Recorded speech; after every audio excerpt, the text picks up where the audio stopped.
Hey, precious heart, this is Coach Lean coming to you again with another virtual journal therapy.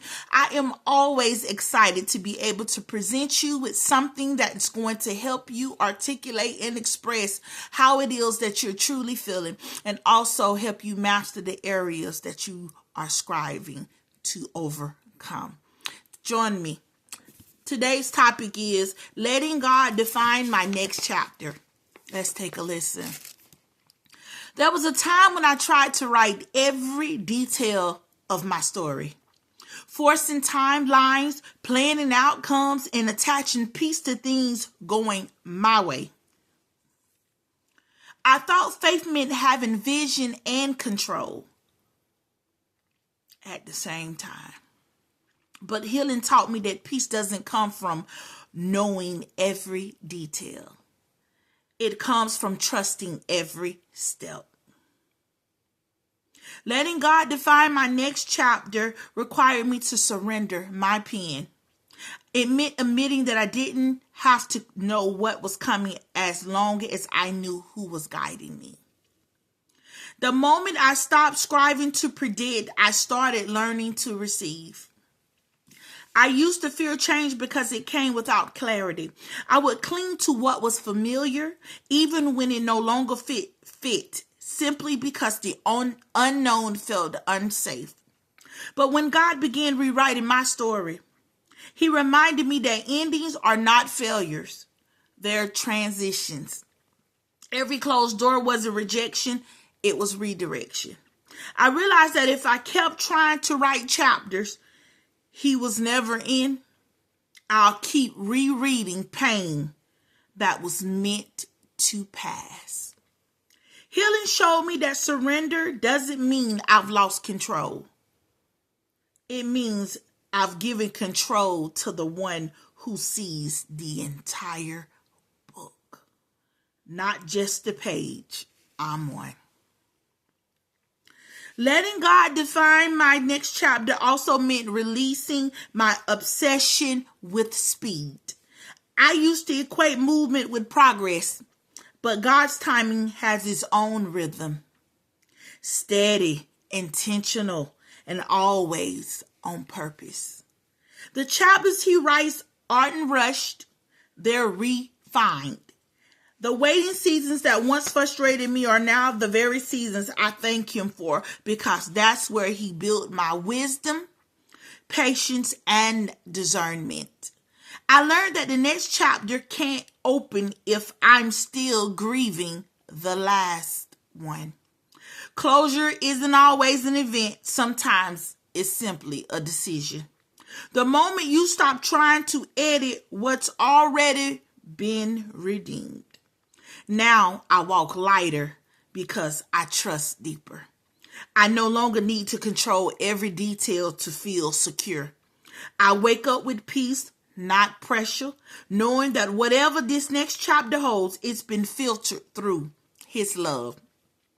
Letting God define my story has freed me from comparisons, competition, and confusion.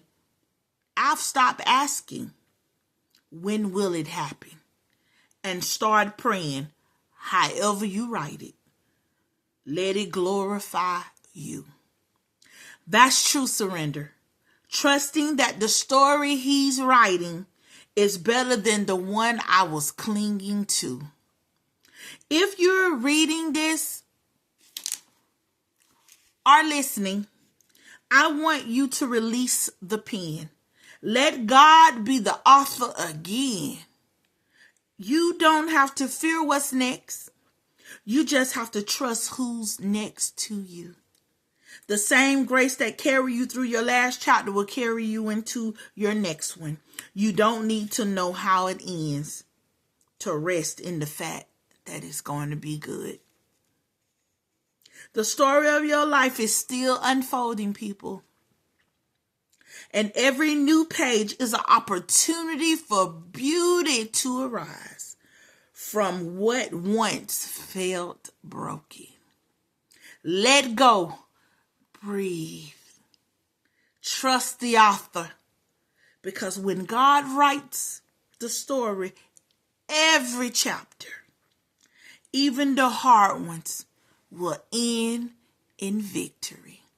Thank you for joining me in Journal Therapy today as we pen letting God define our next chapter. I pray that you will trust the Lord to be the author and the finisher of your faith, because he knows better than you what lies ahead. And all you got to do is trust the process and know he has not forgotten about your handsome and beautiful self. Better days are ahead of you. I'll see you again tomorrow in Virtual Journal Therapy. Remember, subscribe, like, leave a comment, and definitely share. Please know that The Greatest Self-Taught Part 3 is out on Kindle. For those of you that like virtual things, and this will be published soon. It is very thick. Look how thick it is. This will be published soon for you to be able to get your order and get it delivered to you. Thank you so much. And remember that all the greatest self-talks are on Amazon.com. Please look up my name and you'll see every book that I have been an author of. My name is Charlene Norwood, Charlene, last name Norwood. Please make sure you get every version. This is part 3. This is part 2. And this is part 1. You honestly need all of them. Go get them. See you later. And I'll look forward to having another session of journal therapy. You matter, and don't you dare forget it. Bye-bye. And always know Coach Lean is always cheering you on.